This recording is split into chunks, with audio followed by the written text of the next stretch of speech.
Olá, irmãs! Chegamos ao nosso quarto encontro da série Meditações em Eclesiastes.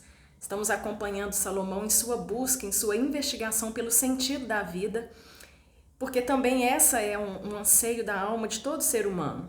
E a gente viu que Salomão, ao longo dos capítulos que nós já conversamos sobre eles, buscou o sentido da vida por meio da sua experiência pessoal, também por meio de uma observação geral, e hoje nós vamos ter como tema essa busca sendo feita por meio da moral prática.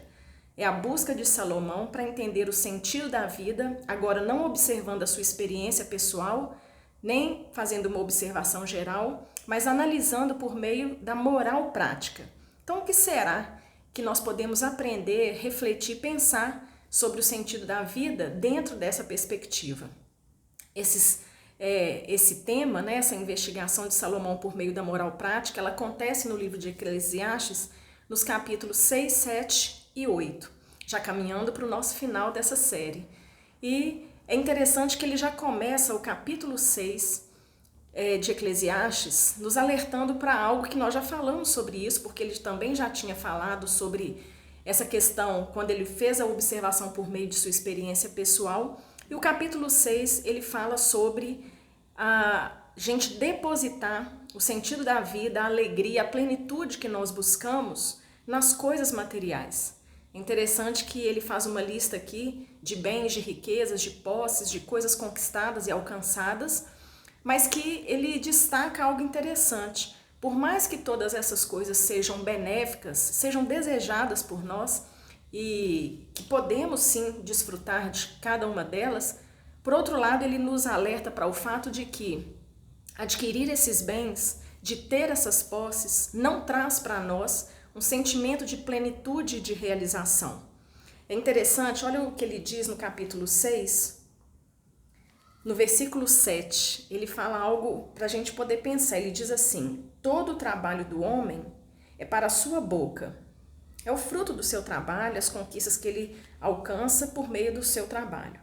Contudo, nunca se satisfaz o seu apetite. Por isso que depositar o nosso entendimento de que o sentido da vida está em possuir coisas é um engano, é uma ilusão, é uma ingenuidade, porque o ser humano ele é assim, insaciável.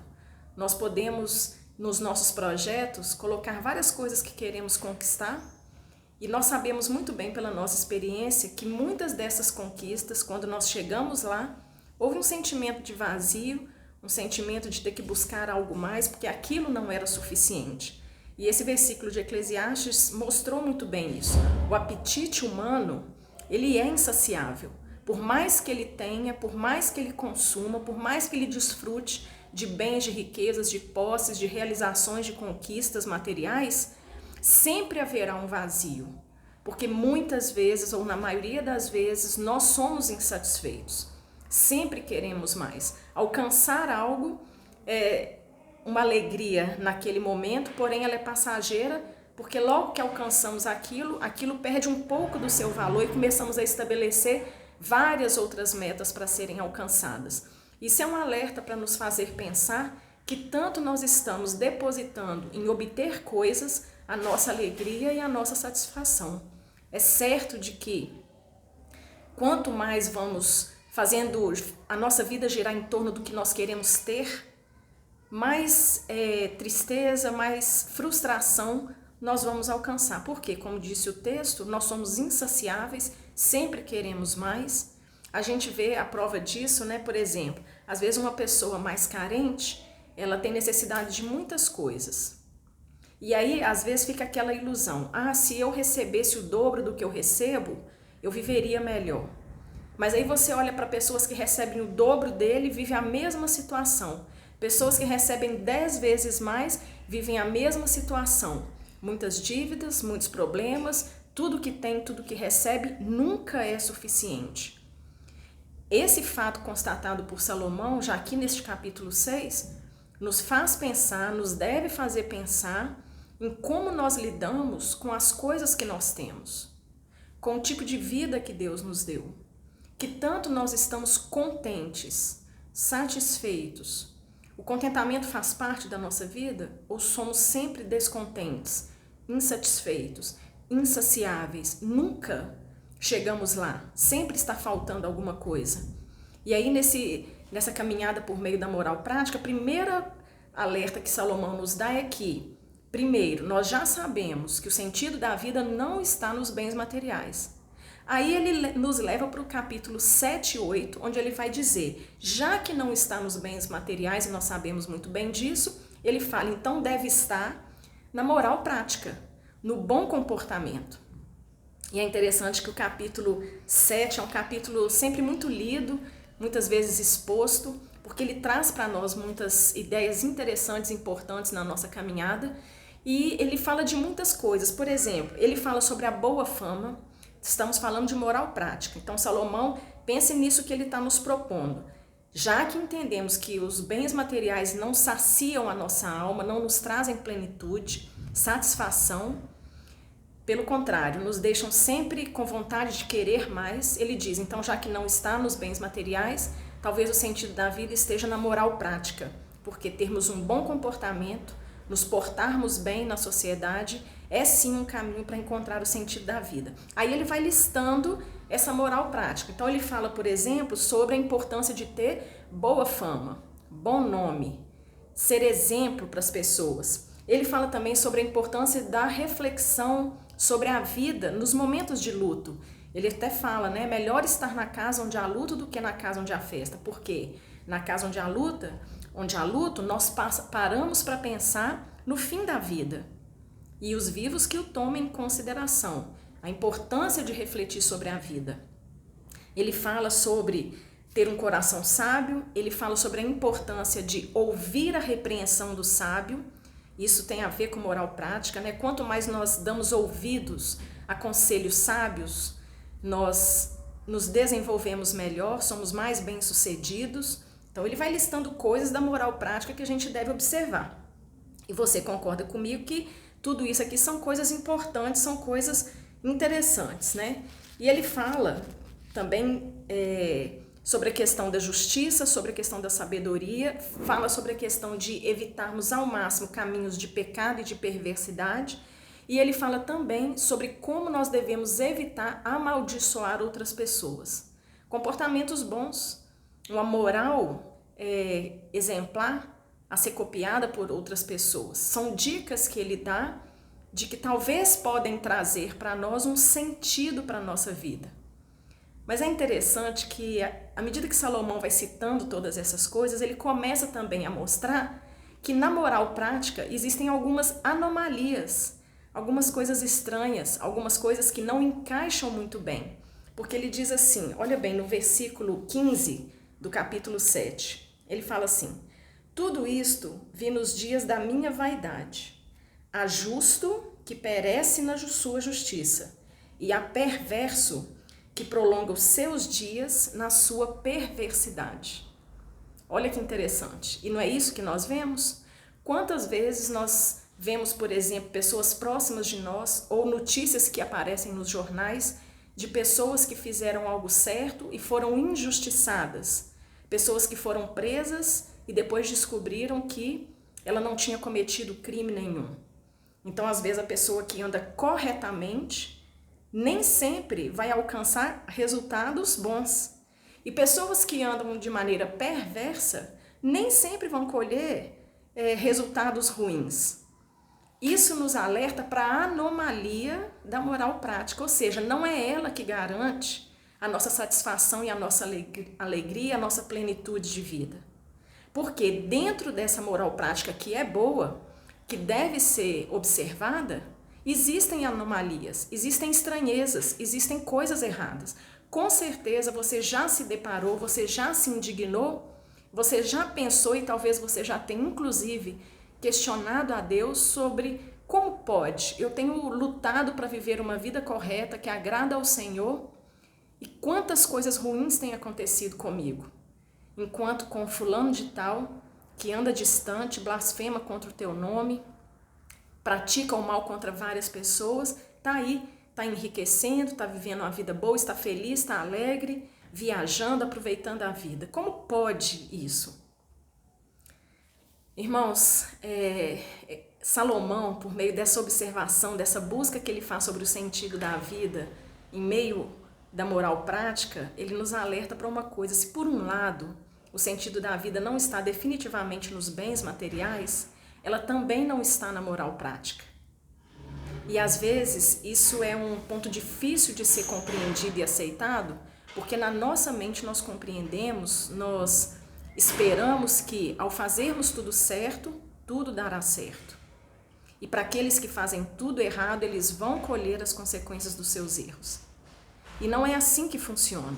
A vida não caminha dessa maneira tão previsível, tão certinha, porque as coisas são complexas e às vezes nós simplificamos muito as coisas. Por isso é comum nós ouvirmos pessoas ficarem indignadas, inclusive com Deus, por pensar como pode Deus permitir para essa família que anda na presença dele, que tem um comportamento exemplar, viver uma situação, por exemplo, de uma enfermidade de um filho que venha a falecer. Como pode? Isso parece injusto, não é certo. Mas Salomão percebeu, né, que é assim que funciona. Por quê? Essa moral prática, esse comportamento, ele não é livre de problemas, de erros, de estranhezas, de anomalias. Elas fazem parte da nossa vida. Por isso nós não podemos viver a vida achando que se conseguirmos fazer tudo corretamente, que tudo irá bem. Nem sempre. Por quê? Nem sempre é isso que está nos planos de Deus. Adversidades e problemas fazem parte do plano de Deus para a nossa vida com vários propósitos. Às vezes para nos ensinar, para fortalecer a nossa fé, para nos disciplinar. Podem ser vários os motivos, mas eles existem, eles são reais. Se por um lado nós devemos pensar que nem tudo vai dar certo na nossa vida porque nos planos de Deus estão incluídos problemas para enfrentarmos, por outro lado também nós devemos entender que para o ser humano é impossível ele ser perfeito ou se comportar perfeitamente em termos morais e éticos. Por quê? Porque nós somos pecadores, a nossa natureza é pecadora. Então, por mais que nós não vivamos no pecado, vez ou outra nós tropeçamos, nós falhamos. Então, não é também apenas o outro que deixa a desejar na sua moral prática. Nós também deixamos a desejar. Então, é interessante a gente pensar que não podemos depositar toda a nossa confiança e esperança de uma vida plena, satisfeita, onde o sentido da vida é compreendido por meio disso, por meio dessa moral prática perfeita. Por achar ilusoriamente, por exemplo, que se vivermos numa sociedade onde as pessoas todas têm essa visão, isso será alcançado, essa paz, essa tranquilidade. Não será assim, porque nos planos de Deus existem problemas e porque a nossa natureza é pecadora. Então, vez ou outra, tudo isso vai sofrer algum problema. É interessante a gente pensar sobre isso, porque por mais que a gente, ao ler o texto bíblico, percebe que isso é óbvio, que isso é claro, que está dito aqui para a gente compreender, sem sombra de dúvidas, por outro lado, na prática, nós nos comportamos diferentes. Achamos sempre, esperamos sempre que o bem só sempre aconteça para os que agem corretamente e que o mal sempre deve ocorrer para os que são maus. E não é assim que acontece. Então nós vamos ver, como a Bíblia diz em outros textos, o perverso prosperar e às vezes o justo enfrentar muitas dificuldades. Por isso o sentido da vida não pode estar na moral prática. Por isso o sentido da vida não está nos bens materiais. E ele conclui o capítulo 8 nos alertando para algo que é interessante, que talvez possa ser incômodo, né? Mas que é uma verdade bíblica para a gente pensar. No capítulo 8, ele, no versículo 16 e 17, diz assim: aplicando-me a conhecer a sabedoria e a ver o trabalho que há sobre a terra, pois nem um dia, nem de noite vê o homem sono nos seus olhos, então contemplei toda a obra de Deus e vi que o homem não pode compreender a obra que se faz debaixo do sol. Por mais que trabalhe o homem para descobrir, não entenderá. E ainda que diga o sábio que a virá a conhecer, nem por isso a poderá achar. Não é isso que nós gostamos de ouvir. Nós queremos compreender perfeitamente todas as coisas. Nós queremos uma explicação plausível para todas as coisas. Mas Salomão concluiu aqui que a complexidade da vida e das coisas que acontecem debaixo do sol é tão grande que ele diz, nem o sábio, se decidir aplicar a compreender isso perfeitamente, conseguirá alcançar o seu objetivo. Até porque o que acontece, todas as coisas que já aconteceram, acontecem e hão de acontecer, pertencem a Deus. Nós estamos aqui participando de um plano onde nós podemos sim fazer nossas escolhas no que diz respeito a caminhar corretamente, aproveitando do Espírito Santo que habita em nós e nos ajuda a fazer essas escolhas no nosso cotidiano, mas nada está no nosso controle. Não está em nós o segredo da vida, não está no que conquistamos, não está no nosso bom comportamento. E isso talvez se torna, como o texto diz, para nós, incompreensível. E é isso mesmo, nós somos limitados. Isso me faz lembrar daquele texto tão conhecido e citado em Isaías, que o profeta diz, que os pensamentos de Deus não são os nossos pensamentos. Os do Senhor são mais altos, nós não podemos alcançar. Então é uma ingenuidade por um lado e até ousadia por outro achar que temos como compreender perfeitamente o funcionamento das coisas, da nossa vida, da vida da sociedade onde nós estamos, do mundo de modo geral. Não, nós somos limitados. E nessa limitação, nós temos que, então, compreender que algumas respostas nós não encontramos, outras sim. E já que algumas dessas respostas nós encontramos, nós precisamos reconhecer a mão do Senhor guiando todas as coisas, precisamos reconhecer a nossa pequenez e vulnerabilidade diante de todas as coisas, e enquanto toda a história se desenrola, o que temos a fazer é desfrutar ao máximo, de forma que agrade a Deus das coisas que Ele tem nos dado. Com alegria, com contentamento e com humildade para compreender que as coisas não dependem necessariamente de nós, da nossa força, da nossa inteligência e das nossas habilidades.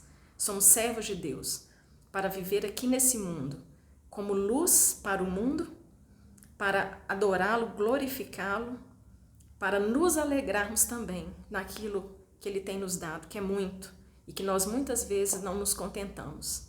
Que essa seja uma palavra de alerta, como foi para Salomão, que seja para nós também, para refletirmos um pouco sobre isso. E na semana que vem, já o nosso último encontro será para a gente ver as conclusões finais de Salomão sobre essa investigação que ele fez a respeito do sentido da vida. Eu te espero na semana que vem, então, para o nosso próximo encontro. Um grande abraço e boa semana!